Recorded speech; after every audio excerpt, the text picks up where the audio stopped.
আসসালামু আলাইকুম রহমতুল্লাহি ওয়া বারাকাতুহু। আলহামদুলিল্লাহ ওয়াসসালাতু ওয়াসসালামু আলা রাসূলিল্লাহ, আম্মা বা'দ। আউযু বিল্লাহি মিনাশ শাইতানির রাজীম। বিসমিল্লাহির রহমানির রহিম। সুপ্রিয় দর্শক, আজকে আমাদের সপ্তদশ পর্ব। আজকের পর্বের বিষয় হচ্ছে জীব জানোয়ারের প্রতি আমাদের কেমন দায়িত্ব থাকা দরকার, তাদের প্রতি আমাদের করণীয় কী। প্রত্যেক মুসলিমকে কথা বিশ্বাস করতে হবে যে জীব জানোয়ার যত কিছু আছে এগুলিও আল্লাহর সম্মানিত সৃষ্টি, তাই তাদের বিশেষ যত্ন নেওয়া উচিত। তাদের ব্যাপারেও আমাদের কর্তব্য আছে, সেই কর্তব্য আমাদের পালন করা উচিত। কি কি কর্তব্য আছে আমাদের, তা একটি একটি করে আমি কিছু আপনাদের সামনে তুলে ধরছি। 1 নম্বরে তাদের খাওয়া পড়া, তাদের খাওয়া এবং তাদের পান করা। তাদের খাওয়া এবং তাদের পান, ক্ষুধার্ত হলে তাদেরকে খাবার দিতে হবে, পিপাসিত হলে তাদেরকে পান করাতে হবে। মানে সঠিক সময়ে। তারা অবলা, তারা বলতে পারবে না কখন তাদেরকে ক্ষুধা লেগেছে, তারা বলতে পারবে না যে কখন তাদেরকে পানির প্রয়োজন বা তাদের কখন পিয়াস লেগেছে। এটা আমার খেয়াল রাখতে হবে, আপনাকে খেয়াল রাখতে হবে। যাদের কাছে যে জানোয়ার আছে তারা খেয়াল রাখবে যে তার খাবারের সময় কখন, তার পানি দেওয়ার সময় কখন। তাই তাকে সঠিক সময়ে খাবার দেবে এবং সঠিক সময়ে তাকে পানি দিবে। রাসূল করিম সাল্লাল্লাহু আলাইহি সাল্লাম বলেছেন, ফি কুল্লি কাবিদিন রাতবাতিন আজরুন, রাওয়াহু আহমদ ওয়া ইবনে মাজাহ। প্রত্যেক প্রাণী, প্রত্যেক জীবের মধ্যে সওয়াব বা নেকি আছে। মানে যে কোনো প্রাণীর আপনি যত্ন নেবেন, যে কোনো প্রাণীর প্রতি আপনি বিশেষ খেয়াল রাখবেন, তার জন্য আল্লাহ রাব্বুল আলামিন আপনাকে সওয়াব দিবেন, আল্লাহ রাব্বুল আলামিন আপনাকে নেকি দিবেন। 2 নম্বরে তার প্রতি আপনি সদয় হবেন। জীব জানোয়ার, তার প্রতি আপনি সদয় হবেন। তাদের প্রতি কোনো রকমের কোনো জুলুম বা কোনো রকমের এমন করবেন না, কিছু এমন কাজ করবেন না যা করলে তারা কষ্ট পায়। যেমন একটি হাদিসের মধ্যে এসেছে, সাহাবীরা একদা একটি কবুতরের বাচ্চাকে ধরে নিয়েছে। কবুতরের বাচ্চাকে ধরে নিলে ওই বাচ্চার মা ছটফট ছটফট করতে আছে। মুহাম্মদ রাসূলুল্লাহ সাল্লাল্লাহু আলাইহি সাল্লাম যখন ওই বাচ্চার মাকে ছটফট ছটফট করতে দেখলেন, তখন তিনি বুঝতে পেরে গেলেন যে এর বাচ্চাকে মনে হয় কেউ ধরে নিয়েছে, যার কারণে বাচ্চার জন্য এই বাচ্চার মা ছটফট ছটফট করছে। তাই তিনি সাহাবীদেরকে সম্বোধন করে বললেন, মান ফাজা হাদিহি বিওয়ালাদিহা, মান ফাজা হাদিহি বিওয়ালাদিহা।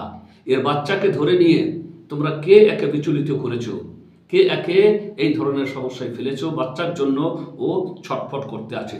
রুদ্দু আলাইহা ওয়ালাদাহা, রুদ্দু আলাইহা ওয়ালাদাহা ইলাইহা। তার বাচ্চাকে তার কাছে ফিরিয়ে দাও।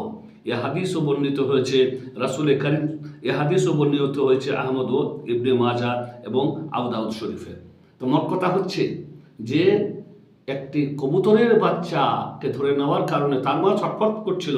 তো রাসূল করিম সাল্লাল্লাহু আলাইহি সাল্লাম বললেন যে তাড়াতাড়ি করে ওর বাচ্চাকে ওর কাছে ফিরে দাও, কারণ মা ছটফট করতে আছে।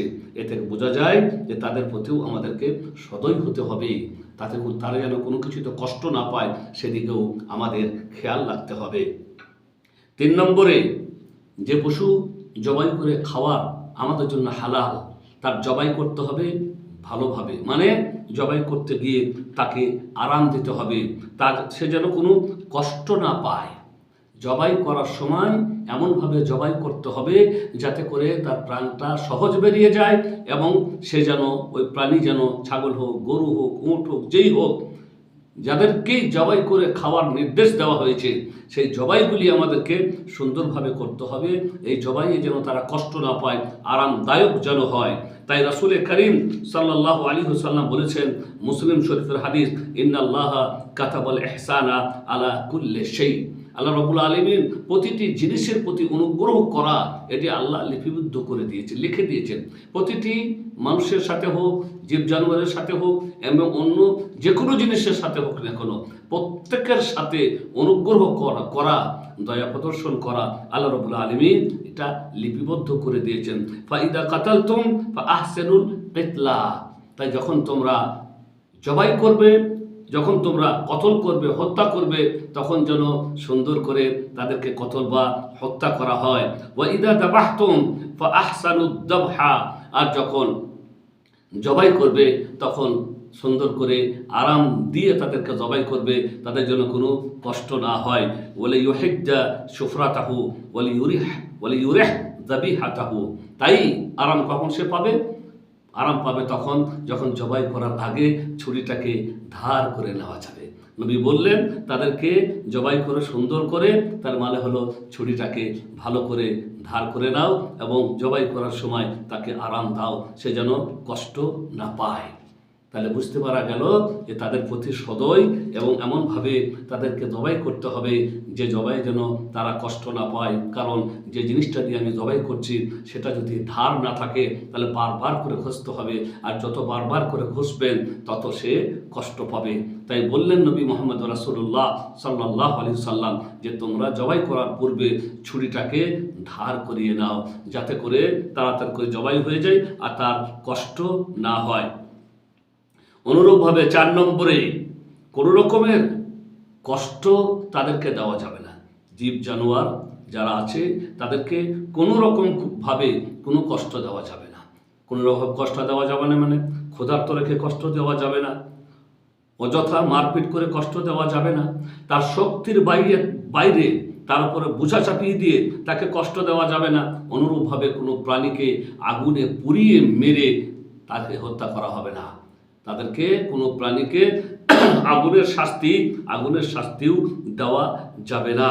রাসূল করিম সাল্লাল্লাহু আলাইহি ওয়াসাল্লাম বলেছেন, আবু দাউদের হাদিস, তিনি বলেছেন দাখালাত ইমরাআতুন ফিন নার ফি হিররাতিন হাবাসাতহা হাত্তা মাতাত ওয়া দাখালাত ফিহা আন-নার। একটি মেয়ে একটি বিড়ালের কারণে জাহান্নামে গেছে। ওই বিড়ালটিকে সে বেঁধে রেখেছিল, খেতে দেয়নি ছিল।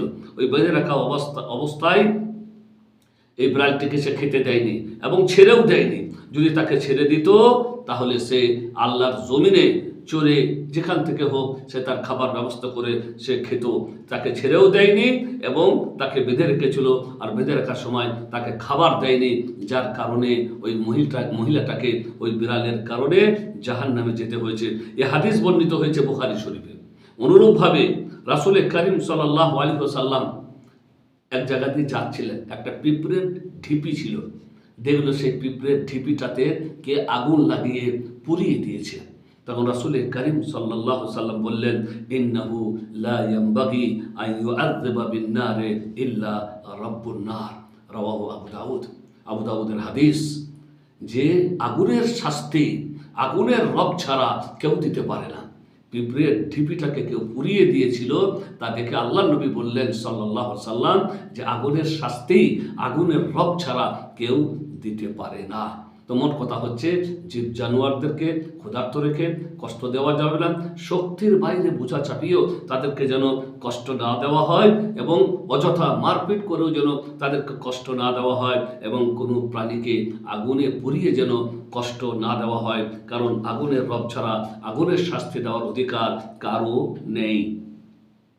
5 নম্বরে, যেগুলি অনিষ্টকর ক্ষতিকর জীব জানোয়ার, সেই ক্ষতিকর জীব জানোয়ারকে মারার হত্যা করার অনুমতি আছে। যেমন কামড়ানো কুকুর, মানে কোনো কুকুর মাথা খারাপ হয়ে যায়, পাগল হয়ে যায়, তখন কামড়ায়, ওই রকম কুকুরকে তখন হত্যা করে দিতে হয়।